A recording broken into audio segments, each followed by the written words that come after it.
آج سیرت النبی صلی اللہ علیہ وسلم کا 18واں سبق۔ حضرت ابو جحیفہ رضی اللہ تعالی عنہ فرماتے ہیں، میں نے گوشت اور روٹی کھائی اور حضور نبی کریم علیہ السلام کی خدمت میں حاضر ہوا تو مجھے ڈکار آ گیا۔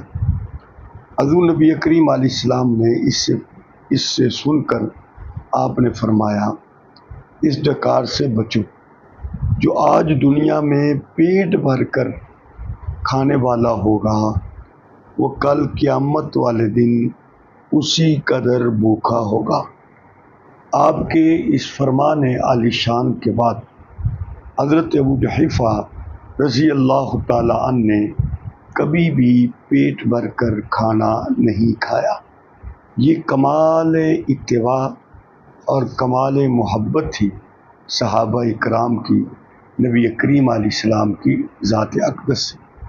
ہم لوگ کھاتے ہیں، خوب کھاتے ہیں، پیٹ بھر کر کھاتے ہیں اور پھر ڈکار مارتے ہیں، اور ڈکار پھر کوشش کرتے ہیں ہم ذرا زور سے ماریں۔ اس کا مقصد کیا ہوتا ہے؟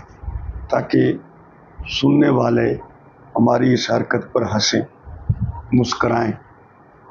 تو ایسا عمل نبی کریم علیہ السلام کی ذات کو پسند نہیں، اس لیے حضور علیہ السلام نے ڈکار مارنے سے منع فرمایا، روک دیا۔